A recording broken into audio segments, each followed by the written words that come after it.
Welcome everyone to Endgame Episode 2. I'm your host, Christopher Halali. Now, as everybody is well aware, we are now on a tenuous point in geopolitics. There is a ceasefire supposedly in place.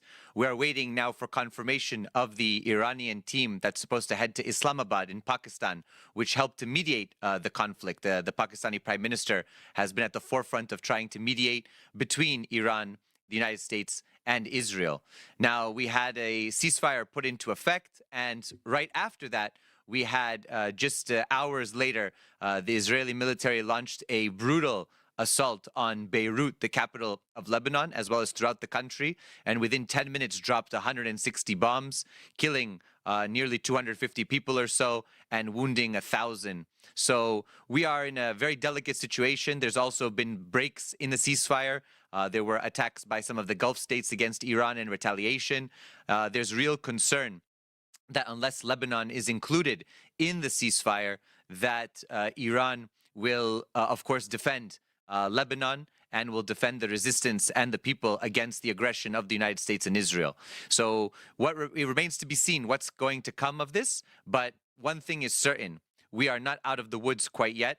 And as everyone's saying, this is far from over. It's clear that the Trump administration has also issues internally with talking points. And with a lot of the ongoing concerns over where is this headed. The military buildup is still in the Persian Gulf and in the surrounding region. There's even more assets that are headed there and that have been going there in the past days.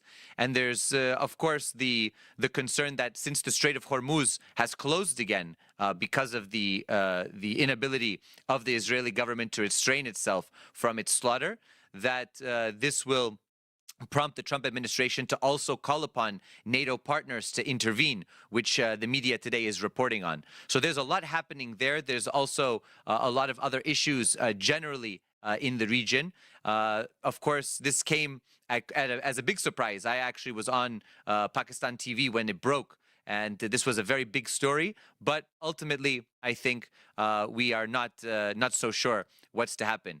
My first guest, I think, has a lot to say about this and generally about this issue. He's also an Iranian-American like I am, and I'd like to bring him on. He's a poet, he's an author, he's a teacher of the Persian language, and very much active in the political sphere these days, not only as a thinker, as a public intellectual, but also as a critic of some of the real, I would say, downsides of the diaspora, some of the dark sides of the diaspora that we've seen over the past 6 weeks or so. So I'd like to bring and welcome Sharghzadeh to the program. It's a pleasure to have you on, brother. Finally, nice to see you in at least digitally. I wish I could join your poetry classes in New York, and I hope to join your Persian classes too, because my Persian is not so good. I blame my Babajan for that.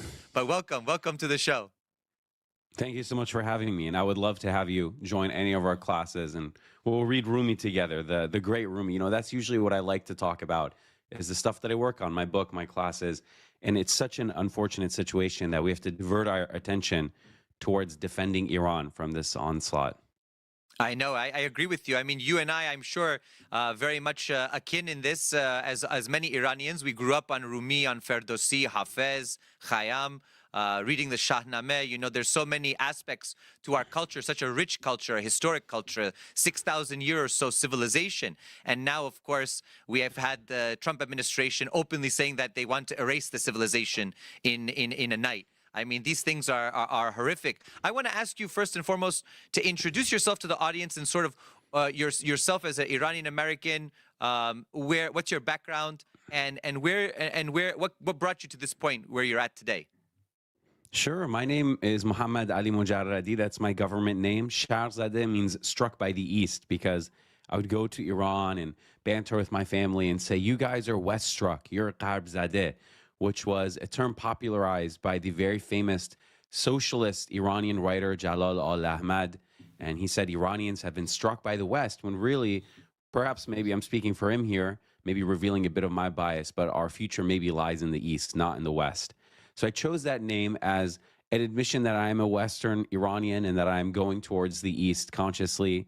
I spent time in Iran as a child, as a teenager, as an adult, living there, working there, seeing the reality on the ground, becoming a real lover of the country and its people, not just because of diasporic reasons or emotional reasons, but because I really did live among them, unlike what a lot of my critics seem to think these days. And while I was in Iran, I studied Persian. I learned classical Persian, which is slightly different than the modern Persian that maybe you and I would speak. And I started to get into teaching the literature online. And unfortunately, perhaps maybe you can relate to this. The U.S. empire strikes you no matter where you are. They were shutting down my accounts, which is well publicized. If you just look up my name in banking, it'll come up. And they were just shutting my bank accounts down, basically. And they were saying, if you're an Iranian American living in Iran, you can't get access to banking in America. So eventually, unfortunately, my time in Iran had to come to a close. I had to leave the country. And life happened, fate happened. I ended up here in New York because my wife is a New Yorker, Iranian American. And I told myself that I would wait here and do my work here as long as I could. And that as soon as I found a way to live in Iran again without being sanctioned, without having my voice, my platforms taken away, I would go to Iran. But what ended up happening was that same plague followed me here now with demonetizations and posts being removed with, the so-called free regime, free speech regime we have here. It's not so free sometimes. And we've been fighting this fight together, you and I, on the internet, this media war against this onslaught, this medieval siege, this barbaric attack on this ancient nation of 90 million people. Now Trump is saying he wants to bomb us to the Stone Age, destroy us, get rid of us. I've been telling people that the U.S. empire is not so benevolent towards its adversaries. Like any empire, we shouldn't infantilize ourselves or make anyone else out to be evil more than reality. Empire is empire, and war is war. So I've been trying to get my fellow Iranians, especially in the diaspora, awake to this reality of being weak, of being preyed upon by a larger army, and America doing what it does best: Iraq, Afghanistan, Libya, Syria. We've seen the playbook before. Absolutely, you're spot on. I know, I'm sure you and I have similar experiences. I mean, I was leaving middle school and going into high school when 9/11 happened. I remember, of course, my last name, Halali. I had an Iranian father, a Shia Muslim father. And so, of course, all of that, rained down on me very quickly. And people wouldn't even touch me, wouldn't hang out with me, wouldn't dance with me, nothing. It was like I had the plague. I had smallpox in school. And really, it was a reality for me that was new. It was a new understanding of myself, and one that, of course, catapulted me even more so into political activism. Even though I grew up with a political family, I was more quietist, as we say. But after that, I was very much on the streets against the Iraq War, and from then on, it's been nonstop. And so I think that you probably have similar experiences of what it's like to grow up in the diaspora. But we've seen others in the diaspora, and they're sort of, like you said, instead of the East toxification like we have. I think I went to the East as well. I went to China, studied there for 2 years, got my master's there. I'm very much enamored by the East, by Eurasia. But a lot of them really wanted to be white. A lot of Iranian diaspora wanted to be white. They tried to distinguish themselves and separate themselves from Arabs, from Muslims. We are somehow different. We're unique. We're not like them, even though genetically I did DNA test and I've got the whole region. But I want to ask you, I want to ask you, you have been at the forefront of trying to deconstruct a lot of what you've seen in the diaspora, and I want to commend you for that effort. It's been a heroic effort, and of course, it's cost you deplatforming, canceling bank accounts, all of that. We're aware of that, and also a lawsuit, I believe, with Elika Lebon. I don't know if that's still ongoing, and I don't know if you can speak about the legal parameters of that. Sure, yeah, I can speak a bit about it. So, yeah, it's interesting, all the things you mentioned. I went through something similar. Actually, I missed the first few days of school the year of 9/11 because we had a family wedding. And in Iran, summer begins a little later and it ends a little later. So kids go to school in late September in Iran because of the heat and the differences. So it was a summertime wedding, but during the school year. So I didn't actually see 9/11 in class as many students, and I was sheltered from it. My dad didn't want me to deal with the fallout, from me while I was on the trip. But I knew something was wrong when we were flying back to America and our plane was empty except a few other people. People were still spooked, even though the planes had returned. And while I was eating extra ice cream and running around up and down the plane, little did I know how much my world had just changed in that moment. And actually, I have family here, Iranian-American New Yorkers, who watched the planes go down. And when that was happening in that exact moment, it could have been anyone, right? The U.S. empire has made many enemies over the years, but they could have never imagined how it would change their life so drastically that people who were cool with them would suddenly look at them, like you said, like they have the plague or they have some sort of disease or scabies or something. Oh my God, get away from me. Names had to be changed. People start to short. I mean, there were reprisals. A poor Sikh gentleman was killed because he was wearing a turban.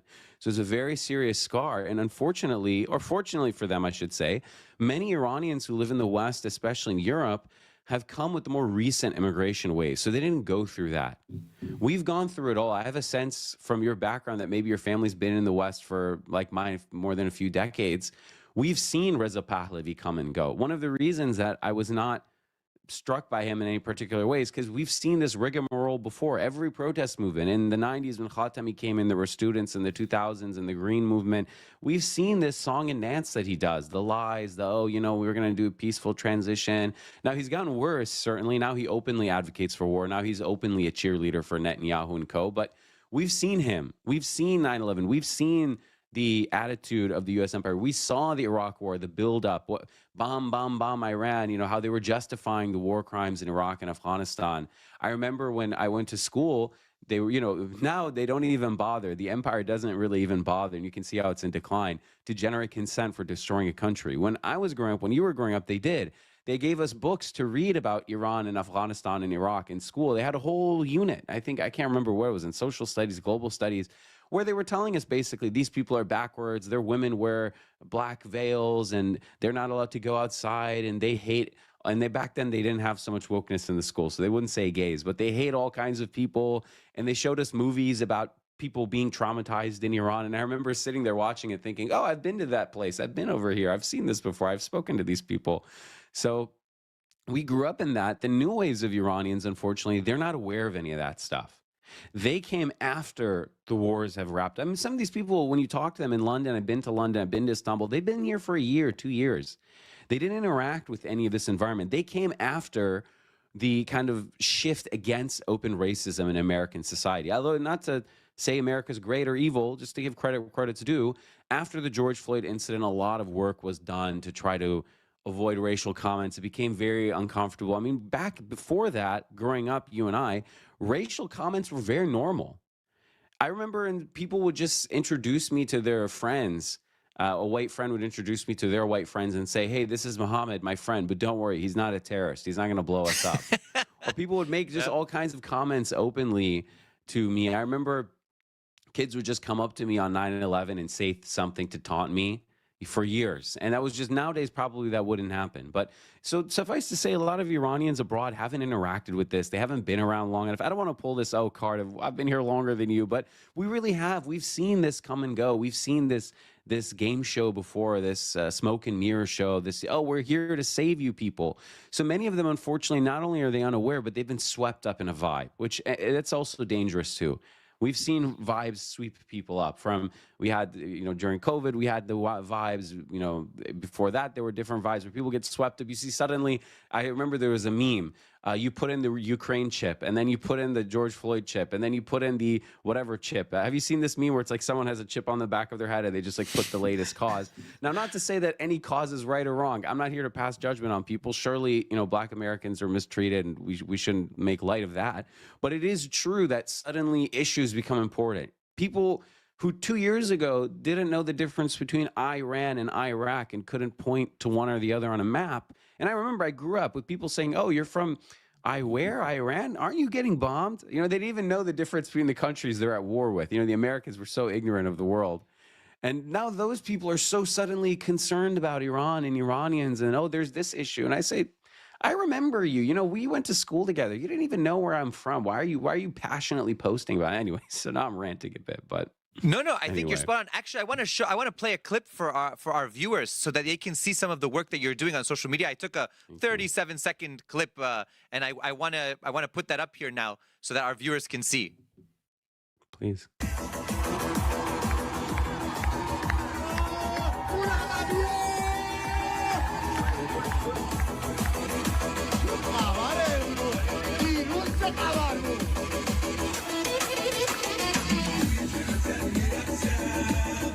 The This isn't an old video. They're still singing and dancing. It's not from a week ago or 2 weeks ago or 5 days ago. That was taken today in Toronto. While Iranians are dying, buried under rubble, breathing in toxic fumes from the gas distillations that were bombed. Iranians are living through hell on earth. My friends from high school, when they can get through to me, they say, our homes are shaking, we're afraid. I saw a video taken at noon where my friend said, what time of day do you think it is? And I thought it was night. It was noon because the sky is full of dust and soot and smoke. Iranians have a tradition that when there is a death, people show somberness. They postpone events. They postpone birthday parties. They don't dance. They don't sing. They wait until 40 days have passed, and then they resume with their normal life. They wear black, they don't shave, or they shave their heads. We have so many mourning rituals. It's one of the most beautiful and tender parts of our culture, how much care we give to our dead. And I mean, that's very point for me. Of course, I'm still wearing black. People used to laugh at me and say you wear black every day, and I have a lot of people in my life who've passed, and I have been in a lot of zones, especially as a war correspondent, also as a fighter in Syria in 2017. I lost a lot of people, so black has become sort of my color. Default, which for my family, for some of them, it's a default color. But I accept that. It's part of our culture. It's part of our heritage. I love it. I embrace it. And I haven't been dancing and celebrating and things like that. You and I have been mourning because our families, I couldn't even talk to my family members, couldn't get in contact with anyone. One of the things that you've done so well, I think, and I think that people on social media have really gravitated towards you, is that you've shown the hypocrisy, and you've also shown that by trying to embrace the West, a lot of Iranians undercut their own identities. They kind of dissolve their identities and try to adopt something completely alien. A lot of this, even this kind of faux Zoroastrianism and things like that, has nothing to do with real Zoroastrians. I've been to India. I lived in India for a year. I know the Parsi community. I know they're extremely conservative. Even people are traditionally veiled and much more conservative in their clothing. Not like this style of your short mini skirts and things. Everybody says you can combine all of these things. So it's very postmodern. It's very much as Benedict Anderson was talking about the development of nationalism and sort of a new identities through these processes of modernity. I want to ask you about what this experience has been for you these past 6 weeks in terms of really confronting some of the ills of the community and also calling out a lot of the stuff that is frankly just bogus. It's pure propaganda at this point. It's been very painful to see the decline of what I thought were some of the most redeeming parts of our culture. Iran has its flaws. I'm no stranger to talking about that. To some people's chagrin, I have a lot of people who dislike the cultural criticism, quote unquote, that I've done. But I've always tried to highlight the positives as well. And some of the positives have now been wiped away by this diaspora crowd. One was that Iranians were a very polite people. You don't often find Iranians cursing. In fact, that's one thing they find shocking about Americans is the whole, and it's true, we have this culture of, I'm here in New York, F-bombs and, hey, what's up, you blank you and blank you. Iranians were not into this. We're very polite. We pride ourselves on our refined speech, on our eloquence. It's part of you could say, culture of linguistics. You've been in the region a lot, so you know of Arabs, Iranians. This region, we love eloquent speech. And to see all of the chants and the protests, they're just the worst curse words. And again, I don't know how to impart it to an American audience. This is just foreign to us. Some of these curse words they're saying were as taboo as the worst racial slurs in the English language. Think about if you hear a very bad racial slur, said with full might, how you just kind of shake to your core and think, whoa, did someone just say that? Maybe if you're Northern, if you drive through the South, in the rural South, you'll have this experience. You think, whoa, did I just hear that word? Well, that's how we feel as Iranians when you look at these protests with women, children, families in public, and they're saying, I did this to your that, and your mother is this, and I won't even go into detail. I'm just the words they use, you don't even hear them uttered, to the point where many of my diaspora students, they kept starting to ask me, hey, what do these words mean? Because their families never said them, and they never went out in the streets in Iran. They're from Canada, they're from America. I'm actually running a class soon called On Persian Curse Words, because I have so many of my students reach out to me saying, what are these words even? We've never even heard them. So just seeing that, and also the lack of civility, the racism, all the disgusting behaviors we see in this particular group. And when I say the diaspora, I don't mean all of them. They're a minority and shrinking by the day. And it's just so disheartening to see the things I used to point to. I used to say, you know, Iran has its governance problems and we have our societal problems, and we've been struggling for the last 2 centuries to confront the modern West, like all Eastern nations, like China, like Russia. We've all have had similar struggles. But look at these beautiful things we have. And it's so sad to see those things come under attack by these people who I really feel are wittingly or unwittingly, maybe the masses among them, hopefully, are unwittingly enemies of the Iranian nation and culture. So not just the nation in the sense that they are supporting two nuclear powers doing doing an onslaught against Iran, threatening to destroy the whole thing, but also an enemy in maybe a deeper spiritual sense. Our spirituality includes this politeness, this refinement, and religion. Part of Iranian identity is the Muslim identity, which is mostly has Sufi and Shia colorings. We have Rumi and we have Imam Hussein. No, these things are Iranian religiosity. Our soul and spirit have been poured into this vessel for over 1,300 years.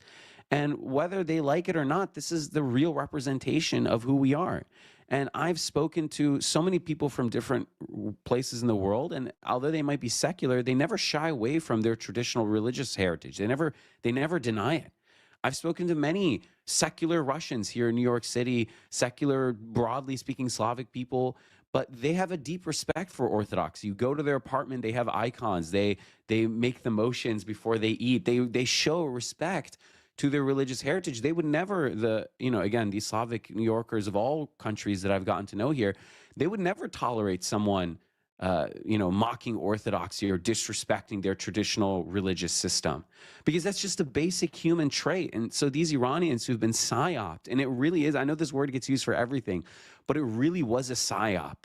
Mm-hmm. A gentleman named Akhundzadeh, about 100 some years ago, cooked up this reimagining of the Iranian identity. And Reza Zia Ibrahimi has written about it extensively in his work, The Emergence of Iranian Nationalism. And he posited Iran not as a country that sits south of Russia, east of India, west of India, east of the Arabs, but as a European nation that was displaced. And you see this where the Shah would say, we are an Indo-European people who, by an accident of history, ended up in this geography. This idea that Iran is not an Indo-European nation, but in this geography, it should have been in Europe. We should be in Germany or something like that.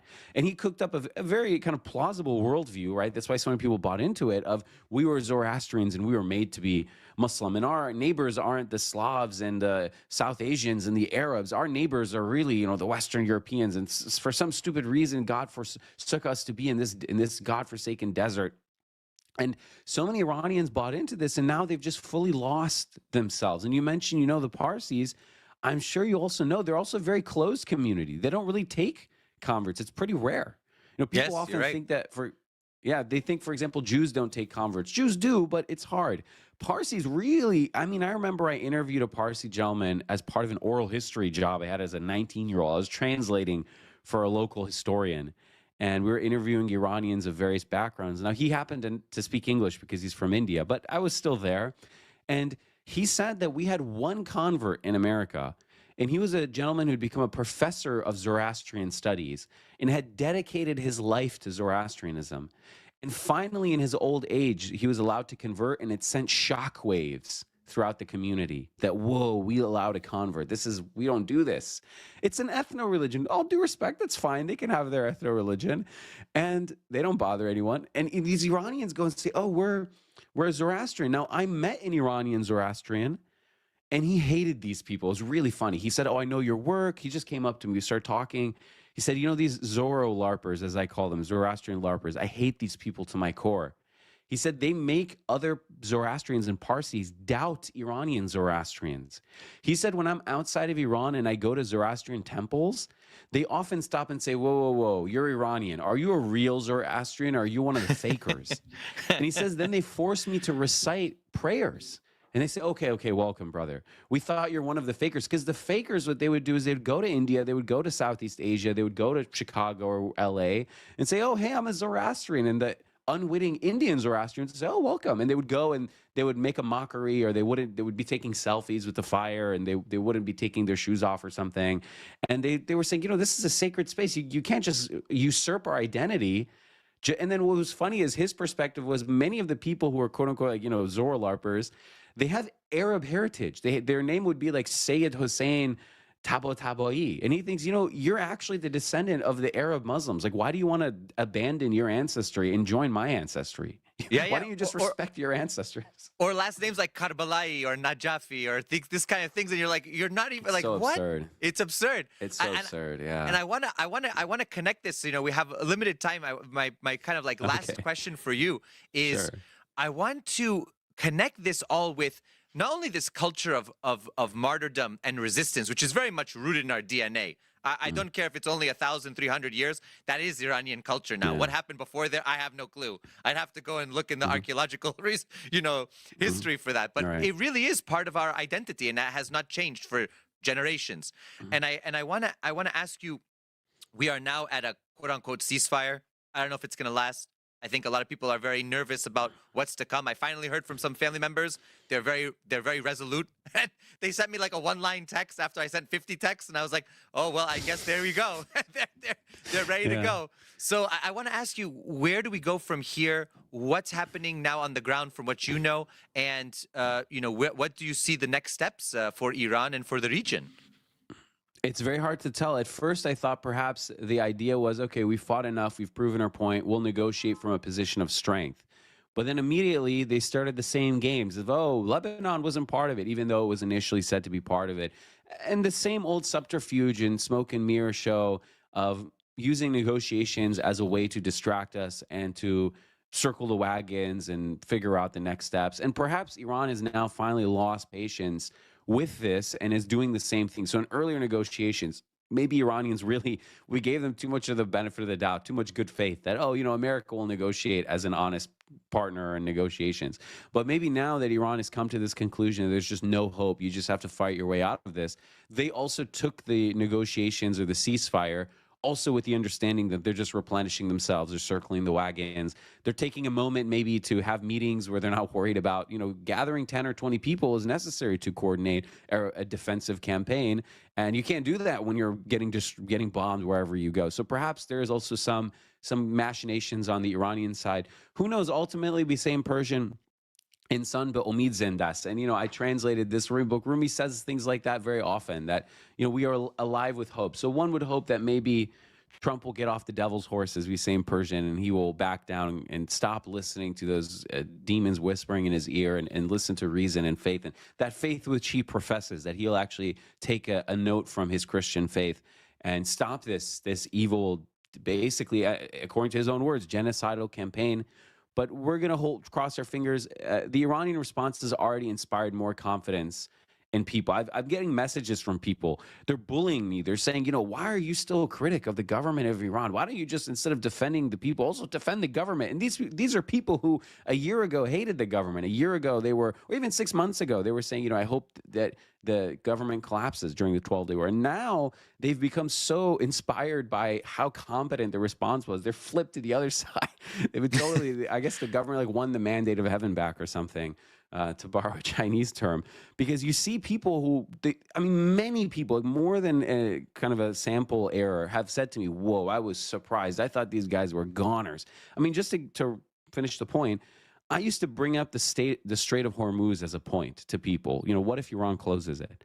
Almost to a person, pro-government, anti-government, analysts, laymen, they would always say, oh, that's impossible. If they threaten the global economy, that it would be the end. It would be like as if they nuked someone. It would just be flattened.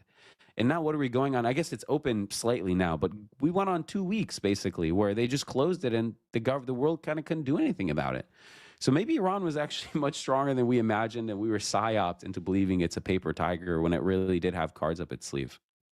I think you're absolutely right. I think that Iran has, revealed that it actually has a lot more power and power projection and strategic depth than anyone imagined before. And also that Iran, because of our culture, we have this, like you were alluding to, we have this culture of ta'aruf and all of these aspects of our existence. I think Iran was so generous with even its enemies that it tried to, okay, befarma, everything's okay, come in, no problem. And now all of a sudden they're like, okay, well, now this is over, 1, 2, 3 times we can't tolerate it anymore. And by doing that, I think they've revealed a tremendous amount of power that was stored within, and also a resilience and a tenacity that a lot of people didn't expect. A lot of people were like, okay, we do Venezuela style, we kill the supreme Right. leader, we kill the leadership of the military and sort of the political elite, and everything is going to collapse. And in reality, no, that's not how it works.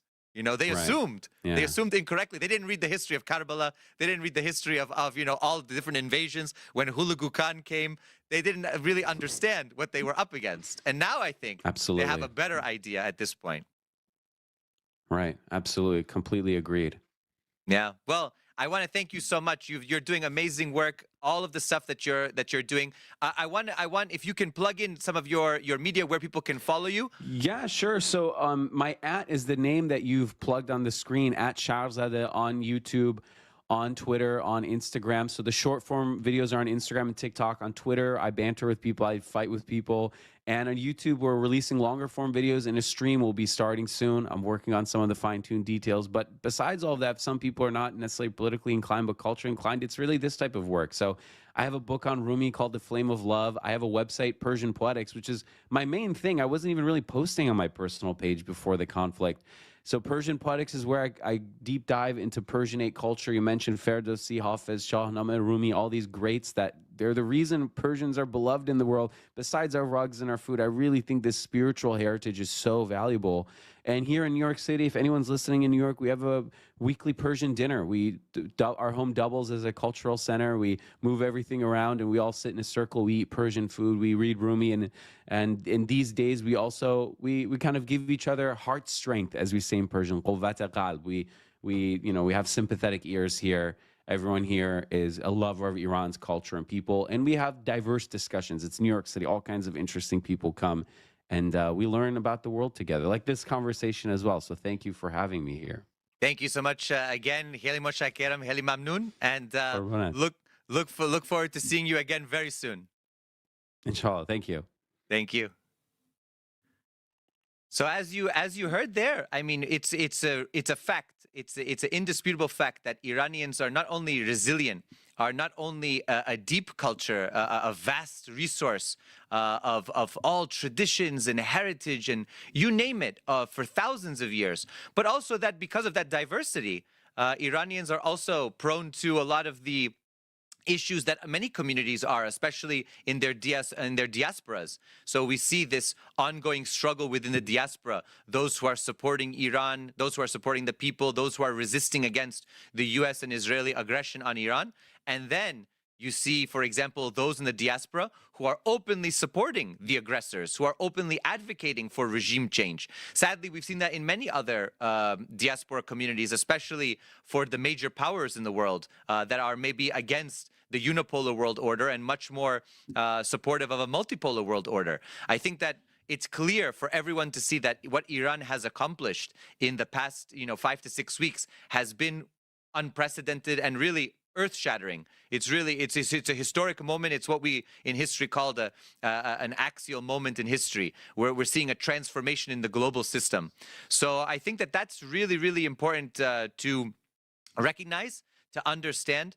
And I'd like to then bring in a wonderful, wonderful guest, a dear friend of the show, Daniel McAdams, Executive Director of the Ron Paul Institute for Peace and Prosperity, and also was involved with was a senior staff member of U.S. Representative Ron Paul's in the Congress. Welcome. It's a pleasure to see you again. How are you? Hi, Chris. It's great to see you again, too. Thanks for having me on. Thank you so much for coming on. Let me ask you, let me get your immediate reactions. We haven't really spoke all these weeks. I know that you were ill. You look great. I'm sure that you've recovered and bounced back. I was able to talk to Ron Paul, but I want to get your perspective. What has happened since February 28th? What's your perspective on what's going on? Well, I think you absolutely nailed it, Chris. I mean, the world has changed substantially since that point, and it wasn't expected this way, but perhaps it was predictable, but a lot of things have been exposed as completely fake. The U.S. relationship with the Gulf Arab monarchies has been exposed as completely fake. And that's been the basis of the entire dollar hegemony for the last 50 years. And that's been exposed as completely fake. So we really are in a sort of the birth pangs of a new order. We don't know how it will turn out, what will happen, but certainly some things that have been have been able to last as long as they have are now being exposed as complete frauds, including the myth of U.S. and Israeli military invincibility. I think you're spot on. Let me delve into that a little bit. We have seen a real opening up of a dialogue over the relationship and really about the relationship between the United States and Israel. There's been a tremendous amount. I have never seen this much criticism of the relationship with Israel before in the United States. What do you make of that? What do you make of the U.S.'s relationship with Israel, and what does that boil down to for you? Well, I concur with what you've said. I'm slightly older than you, but I remember, this was unheard of, back, 25 years ago, I suppose, when Pat Buchanan made the comment about Congress being Israeli-controlled territory. Uh, People nowadays don't understand what a sort of metaphorical atomic bomb that was in the U.S. It was, it should have been the end of his career. Nobody can talk to him again. Anytime his name came up, it was Pat Buchanan, who once said that. And for young people today, that seems fairly mild. I mean, that seems like me saying that, my stove is hot when I turn it on. I mean, it's just so taken for granted. So there's been a sea change. And I think Gaza woke up a lot of people. I certainly was radicalized by what happened, what I saw in Gaza. It's a live stream genocide. And I think despite all of, the negative things we can say about Americans, I think there is something deep down where they do have a sense of justice. And I think it was certainly offended by what happened. But, Chris, when you look at the polls, Pew poll just came out a couple of days ago. And it was remarkable because even among Republicans under age 40, I believe, 50% oppose Israel. I never thought I would see that in my lifetime. There were a very, very small percentage of people self-identifying as conservative Republicans that didn't support Israel. You could count them on one hand, basically, and they were known to be that. So that's a massive, massive shift. I agree with you. In your perspective, do you think there's been a big debate over who controls who? Does Israel control the U.S.? Does the U.S. control Israel? Who wags the dog's tail, so to speak? I want to ask, what is your perspective on that? What is the relation? Who's the real power in this relationship, or is it more symbiotic? What do you think? Yeah, it's a toxic symbiosis, isn't it? Right? Mm. It's a toxic marriage. It's a toxic cohabitation, and it's driven by money, it's driven by greed, it's driven by ideology, eschatology, the end of the world sort of philosophy, religion. There are just so many things that draw them together, and it's just become an absolute toxic thing that you couldn't talk about. I mean, if I can just go back to the previous thing, there's a great conservative writer. Unfortunately, he's passed away, but Bob Novak is one of the greatest journalists of all time, I think, in the United States, and he was conservative. And I remember I was at a conservative dinner in D.C., probably about 25 years ago, maybe a couple of years less than that. And this was a room full of people, full of conservatives, who's who, all, very, very prominent people. I even think that, Bill Buckley was there, but people of that stature. And he gave a talk, and he said a line I'll never forget. He said, "Well, I'm different than most conservatives in that I don't support Israel." And you could have heard a pin drop in the room. It is as if he just lit himself on fire. I mean, that's what a radical statement it was just a couple of decades ago. And now you could talk to a young conservative, and that would be just a de rigueur. I don't support Israel. Do you? Why would you? So it's really an incredible situation. I agree with you. 100%. I wanna now kind of shift it to U.S. foreign policy. We've seen, when Trump ran for his third attempt at the presidency, his second successful attempt, he ran on a campaign similar to what we heard from even others like Tulsi Gabbard back in 2020. No endless wars, no regime change wars. We're going to have peace. We're going to focus on domestic issues, the border, immigration, all of these types of things. It turns out that Trump has bombed 8 countries, and we are in the midst of tremendous conflicts and upheavals all over the world. We didn't solve Russia-Ukraine in 24 hours. He didn't get the Nobel Peace Prize because he's lit the world on fire. We captured a president and his wife in the middle of the night in Venezuela and dragged them to the U.S., killing 100 or so people in the process.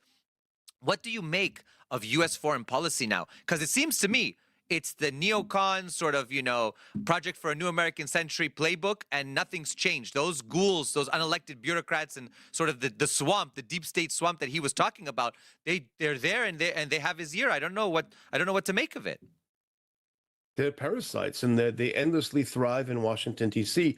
It's a great petri dish for parasites. They can just sort of hang out sub rosa until something emerges. And if it can be a Democrat, it can be a Republican. Bill Kristol liked Hillary Clinton. He liked George W. Bush. They're not, they don't have any political loyalties whatsoever. They're attracted to power and ideology. And that's it. And they have incredible strength. And I would foolishly, I don't vote, so I didn't vote for him, but I foolishly believed that possibly President Trump may have learned his lesson from his first term in office, and he was saying all the right things. He went and talked to the Libertarian Party, where the candidates would not do so, and he explicitly appealed to them on a number of issues, including, the whole Doge issue. And it turns out that I did want him to win because of that, and I knew that he wouldn't be perfect, but I didn't realize how bad things would get, and there were some indications. Very early on, I would say, about a year ago, things started going south. We, at the Ron Paul Institute, organized a conference in the spring of last year. And when we announced it, it was going to be much more positive, much more sanguine. And then we saw some attacks on civil liberties. We saw Doge fizzle out. And so the theme of the conference changed within a couple of weeks. And it's only been downhill from there. So he's been a massive disappointment. He's like a real estate agent from hell, right? As soon as you sign on the line of the contract, he said, hey, the toilets aren't included, the doorknobs aren't included. What's your problem? It's a terrible situation. I think you're spot on with that, and the analogy is perfect. I think, and definitely spot on for him. Let me now. You mentioned Doge, and I want to talk about the economic aspect of all of this, because that's something that you all focus on at the Ron Paul Institute. That's something that I know Ron Paul himself was deeply invested in. No pun intended, which was the economic issues. Very much the I think the base issue of the United States is one of the economy. We used to talk about the Federal Reserve, monetary policy, gold, all of that stuff that is at play. What do you think are the economic motives of what Trump is doing? Is it just for himself? And it clearly doesn't seem to have a benefit to the common American worker or farmer for what's going on right now, as they see higher prices at the fuel pump, higher prices for fertilizers, for seed, for food, for consumer goods. What do you make of the economy and the state of things today? Well, Trump is a servant of the pro-Israel donor class, not of the American people. Once again, he was cosplaying as the blue-collar man's president. I was quite happy to see Republicans starting to talk to the blue collar in America, to working people in America, and to win them over. I thought that was a great thing to happen, because the Democrats sure as hell have dropped them. My grandparents were Democrats because I grew up being heard that the Democrats are the party of the working man. And they dropped that pretty quickly. And that was a great opportunity for the Republicans to pick it up. But it was just lip service. It was all an absolute lie. You have, and isn't it kind of funny that every time President Trump is about to make an announcement that will affect the markets, there's a massive multi-million or centimillion bet that comes out, and someone pulls out tons and tons of money. Now, who would know that? Who would be in a position to know that, oh, Trump's about to say this, I'm going to go ahead and put a couple $100 million on it, or $1 billion on it, or what have you. So the corruption in this administration, or in proximity to this administration, I think is unprecedented. I didn't think it could get worse than Hunter Biden and that whole gang of thieves in the Biden administration. But man, they were Girl Scout cookie salesmen compared to this. This is high level stuff. I agree with you, and I think that one of the big gains that Trump has made is his enriching himself and his family and his sort of like elite circle. they've made a fortune, actually. They've invested in a lot of countries. Countries have invested in them. They've made money. We have the Trump sons who now have a drone factory, and they're selling that drone technology to the Gulf states. So he starts a war. There's a need for this kind of technology, and then Trump's kids somehow have a factory ready to go to help supply it. I mean, this level of corruption, I mean, this isn't even a free market at this point. This is the worst corruption and really central control in economic terms that I've seen ever. Because in this case, every insider has their options to buy. They know the information ahead of time. And we used to talk about Nancy Pelosi's transactions. And now look at the Trump family's transactions and the people around Trump. I mean, this is really appalling, I think. I think a lot of people have called it the Epstein class, and I think to a degree it's and not necessarily just for the salacious aspects of it, but for the fact that this is the ruling class. These are the people who have no set of morals. They don't care whatsoever. I mean, I was a child, but I do remember in the 1970s when Jimmy Carter was president, and his brother was kind of a hick, Billy Carter, and he introduced a line of beer, Billy Beer, because he liked to drink beer. And it was considered at the time extremely unseemly for a relative of the president to appear to be benefiting from the fact that a relative of his is president. And I think he had to discontinue the Billy Beer, which I was a little bit disappointed. But can you imagine a can of beer compared to, as you say, a drone factory? Oh, I'm the anti-war president, but every time I start a war, my kids get rich.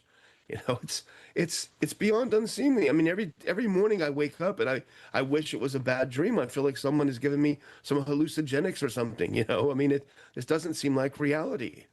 No, absolutely. We had, by the way, so speaking of the economy, we had Doge to come in that was supposed to save the American taxpayer money, was supposed to bring down the deficit and sort of the national debt, was supposed to somehow cut a lot of these costs.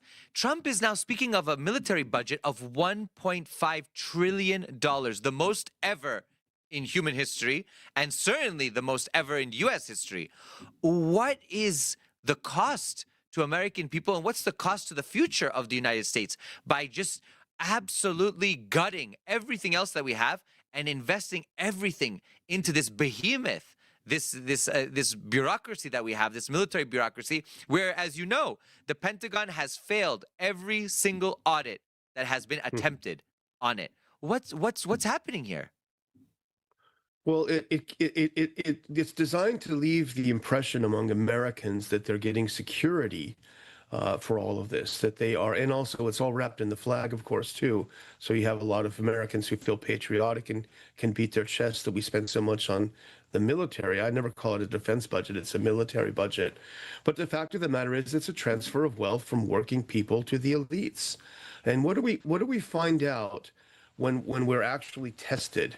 When we're tested against not even a peer opponent, but a two tiers down perhaps from a peer opponent in Iran. Well, it turns out that this $1 trillion that we spend every year, and I would say we're already at $1.5 trillion when you add everything together, but this $1 trillion we spend every year doesn't really give us a very powerful military. Yeah, we can blow a lot of things up, but we're also still fighting World War II. We're going around with carriers who can't get anywhere near the action. We're obsessed with air war, which has never been able to complete a war and end a war and a victory. We're fighting wars that were lost 50 years ago. We're fighting Vietnams, and we have people like Pete Hegseth who run around saying we have won every single battle. Well, that was the case too in Vietnam, but we lost the war. That was the case in Afghanistan, but we lost the war. So the point is, we are spending all of this money on a military that isn't very good. So what does that tell you? It's very good if you are a lobbyist. It's very good if you work for the military industrial complex.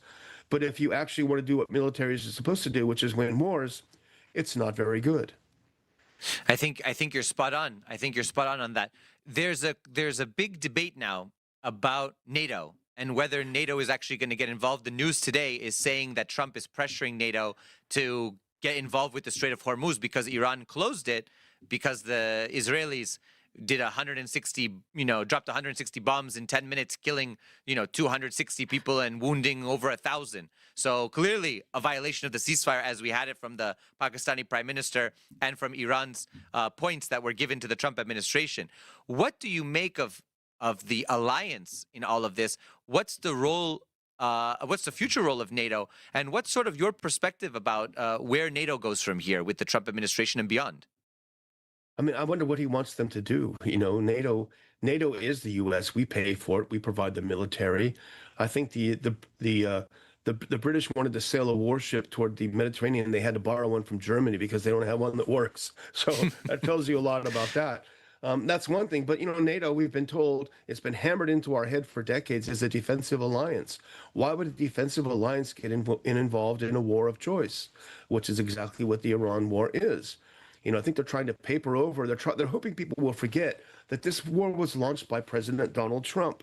It wasn't in response to an attack by Iran or any sort of credible threat from Iran. It was a war of choice. It was a sneak attack launched by President Trump. So why should NATO get involved if it is what they tell us it is, which is a defensive alliance? Now, the answer, of course, is that it's not a defensive alliance. You can ask any Serb about that, But the fact is, I don't understand what President Trump wants from NATO. What I think he wants to do is he wants to get us out of NATO and break up NATO, not because it's a good thing to do, and I do think it would be a great thing to do, but I think the Israelis have made clear that Turkey is next on the menu, and I'm not talking about Thanksgiving, if you know what I mean, right? Mm-hmm. They want to go to war with Turkey. With Turkey and NATO, there's a danger that there would be some sort of response or some obligation to respond. So I think if Trump can blow up, I think he's taking orders from Netanyahu. They said it very, very clearly. I forget which top Israeli politician said it, but it's been said multiple times. Turkey's next. So you get rid of NATO, Turkey out of NATO. Israel seems to be insatiable. It feels like it's backed up by its big brother with a lot of guns, and it's never going to stop. So I think that's really the ultimate plan right now. I think you're right. I think definitely we've seen the kind of drumbeat to war against Turkey, and especially within Syria. And we know what happened in Syria after the fall of Assad, and then the al-Shara taking power, and the sort of proxy war that has now gone on between Israel and Turkey within Syria. And I think that that's going to that's going to explode and rupture, I think, very soon. And I'm wondering what you think of the U.S. role in Southwest Asia, in the Middle East, in the years to come, because one of the demands of the Islamic Republic of Iran has been, we do not want any more U.S. bases in the Persian Gulf / in the region. And I think that I don't think the U.S. will agree wholesale on that. But I'm wondering, is the U.S. going to deepen its commitment in the region? Is the U.S. going to pull back from the region? What are your thoughts about the where the U.S. goes from here in the region? Well, that's why I'm a little bit confused about the scheduled talks in Pakistan and Islamabad, because frankly, I don't quite understand what the Iranians are thinking. Now, of course, I'm not sitting there in Tehran worried that an Israeli bomb is going to blow me up. So it's easy from this relatively comfortable chair, to say, why are they quitting? But I don't understand what they hope to get out of these talks. And they're literally going to sit down with Witkoff and Kushner again. They've already been betrayed by this duo twice, who probably, who essentially are Israeli agents. They've already been not only duped, but they've been attacked. They've had their leadership killed based on false talks. The war was already pre-planned when they sat down in January and February. Why would you go meet them? Why would you talk to them again? What would you have to talk to? And if J.D. Vance joins, so what? He was, and I heard your previous guest, you were talking about it. He's the one who put forth the insulting lie that Lebanon was not mentioned in the Pakistani Prime Minister's statement. When we're all able to read. We can see the New York Times had a piece today saying that the U.S. had reviewed the statement before it was posted by Sharif, by the Pakistani Prime Minister. So it had seen that the word Lebanon is in it. The world had read that Lebanon is in it. And with a straight face, J.D. Vance says, I think there was a misunderstanding. Lebanon was never in it. The president's spokesperson, Carolyn Levitt, said, no, Lebanon was never in it, right? And right after the statement was released, President Trump released a statement on Truth Social saying that I have received the 10 points from Iran. I've reviewed them, and I think that could be a good basis for a conversation. And then again, the administration lied to our faces and laughed in our faces, saying, well, we threw that in the trash. That's what Levitt said. And I think it was Vance who said, yeah, it looked like they wrote it with ChatGPT, so we just threw it away. The lying is so blatant and so brazen. I don't understand what Iran is hoping to gain from this. The United States is not capable of making agreements. It's proved that over and over again, not just in the Middle East, but look what happened in Alaska with Presidents Putin and Trump when they met. President Putin left that meeting absolutely certain that they had an agreement. They discussed things in detail over a long period of time, and then President Trump returned to Washington and acted as if they had never met. So there was nothing written down, just as there's nothing written down concretely about this ceasefire. Frankly, I don't understand what the Iranians are hoping to get out of this. I don't know either, and I think that we're going to see probably the ceasefire. In my estimation, I think that the markets are looking at it. You have all those betting sites and things where people are looking. I don't know if the ceasefire will last, and I think that if Israel continues its aggression against Lebanon, and by the way, renewed aggression against Gaza, I think it's tonight where the deadline for Hamas to give up its arms actually expires, and then Israel said that they're going to resume conflict there. Who knows what's to come, I think, in the coming days and weeks. I do want to ask you before I let you go, I have about just 2-3 minutes left. We have the midterms coming up this year. So we have midterms coming up. We just had this war of choice, as you rightfully put. We've seen all of these conflicts brewing. What are American voters going to do with the Republicans in office? What are they going to do with the Democrats that are there? What is sort of your if you had a crystal ball, what's your prediction as of now for where we head in November? Well, the good news is that the Republicans are going to lose. But the bad news is that the Democrats are going to win.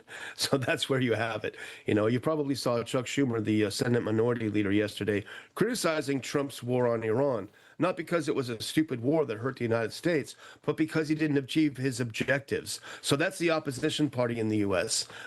They each vie to be more pro-war than the other. We don't have a peace party in the U.S., so frankly, it doesn't matter who wins. All you can do is punish the ruling party. And now the only thing that you could hope for, even as cynical as it would be on the part of the Democrats, is if they are able to take the House and Senate, that you might see an impeachment trial against President Trump and a removal from office, which I think would be a great gift to the United States. Again, the only problem is that there would be a president who succeeds him that will. I don't know that he could be as bad, but certainly wouldn't be the type of person that you and I would be very happy to see.